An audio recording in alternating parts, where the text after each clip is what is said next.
मनीषा जी। राधे राधे गुरुदेव। राधे राधे महाराज जी।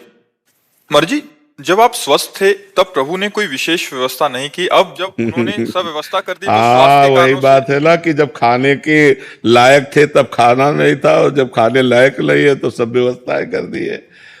और जब पाने को था तो 8-8 दिन भोजन नहीं मिला कि भाई अच्छे से पाओ। अब जब 8 बार पाले तो भी व्यवस्था है, तो पाने की पर बड़ी कृपा है भगवान की कि ऐसी परेशानियों के बीच में भी वो अपनी शरण में रखे हैं, अपने चरणों में रखे हैं, और चर्चा हो जाती है भगवान की। ये बड़ी कृपा है।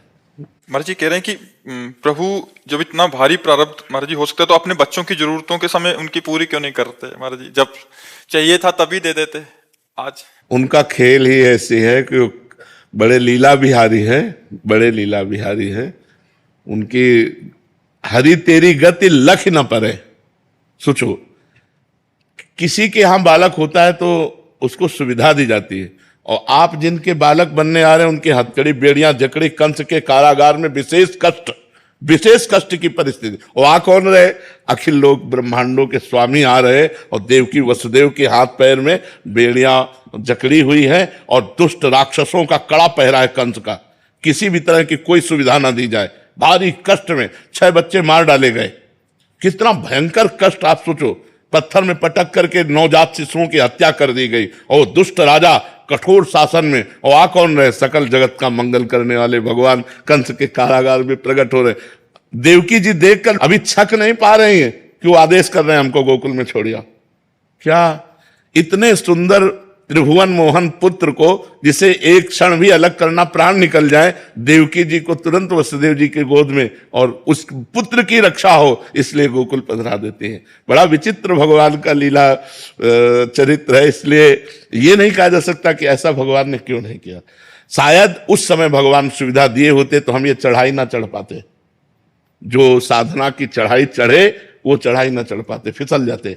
भगवान ने इसीलिए वो हमको कठोरताएं दी, जिससे हम उन कठोरताओं के बल पर इस चढ़ाई को चढ़ पाए, और आज हम आप लोगों के सामने सेवा करने योग्य बने कि हम अपनी वाणी के द्वारा, अपने आचरणों के द्वारा आपको सुखी कर पाए। नहीं तो शायद है ऐसा ना हो पाता। तो भगवान जो करते हैं वो बड़ा मंगलमय करते हैं, उनका हर विधान मंगलमय होता है। महाराज जी, क्या हर एक साधक के जीवन में ऐसा कष्ट आना जरूरी है या प्रतिकूलता आना जरूरी है? देखो, जो जितनी ऊंचाई पर चढ़ना है तो फिर उतनी चढ़ाई तो चढ़नी ही पड़ेगी। तो जितना जो चढ़ पाया वो वहीं स्थिर है। अब तीनों टाइम बढ़िया भोजन मिल रहा हो और ऐसी व्यवस्था सब बढ़िया, तो भजन में मन लगेगा क्या? जब न खाने को, न पीने को, न रहने का ठिकाना, न कोई, तो हर समय मंत्राकार वृत्ति की भगवान के सिवा हमारा कोई नहीं। एक गंगा मैया का किनारा और भगवान का भरोसा, और भूख प्यास से लड़ने के लिए, सर्दी गर्मी से लड़ने के लिए केवल चिंतन को शरीर से हटाकर भगवान में लगाना है। निरंतर भगवदाकार वृत्ति, वही कृपा आज मिली है। अगर उस समय हमें सांसारिक सुख मिलते तो शायद ये लाभ ना मिल पाता। तो हमें लगता है भगवान की विशेष कृपा है। दोनों पक्ष में विशेष कृपा है। जब हमें साधना की चढ़ाई पर चढ़ाना था तब सुविधा नहीं दी, और जब सुविधा भोगने लायक ले रहे तो सुविधाएं दे दी। ये कृपा है उनकी। दोनों तरफ से हमें कृपा ही नजर आती है। और सांसारिक सुख कोई सांसारिक सुख पर मतलब परमानंद प्रदान करने वाले नहीं, भागवतिक सुख मिलना चाहिए। तो आज जो हम प्रसन्न मुद्रा में है, ये भगवान की उसी कृपा का फल है। अगर वो कृपा हट जाए तो भ्रष्ट होने में देर न लगे। लेकिन भगवान ने कृपा की।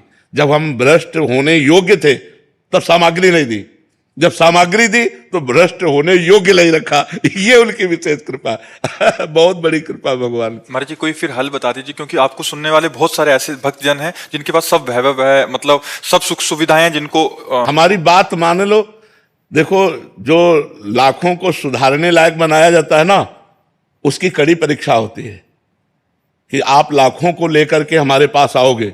तो इसलिए भगवान ने हमको ऐसी कड़ी परीक्षाओं में ऐसे रखा कि तुम तैयार हो और लाखों को पकड़ो और हमारे पास लेके आओ। तो तुमको उतनी कड़ी परीक्षा नहीं करनी, तुमको केवल हमारी बात माननी। बात मान लो तो तुम जहां हो वहीं से भगवत प्राप्ति की योग्य हो जाओगे।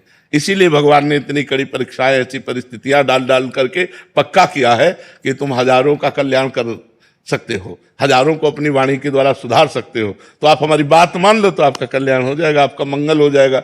आपको वो तपस्या, आपको वो कष्ट नहीं झेलने पड़ेंगे। जो कष्ट झेलकर हमने अनुभव किया वो बात तुम मान लो तो उसी से मंगल हो जाएगा। उस सब सुख सुविधाओं में रहते हुए कैसे भजन करें? बिल्कुल भजन होने लगेगा। हम कह रहे हैं हर सुख सुविधा को भगवान को समर्पित करो। जैसे हम ऐसे भोजन पाते हैं तो भोजन होता है, लेकिन जब हम भगवान को अर्पित कर देते तो प्रसाद होता है। और भोजन पाने से पुण्य क्षय होंगे, लेकिन प्रसाद पाने से पुण्य बढ़ेंगे।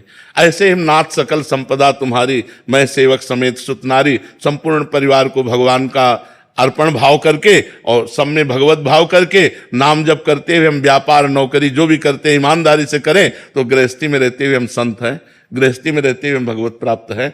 बात होती है आचरणों से, चिंतन से, वो आप भी कर सकते हो।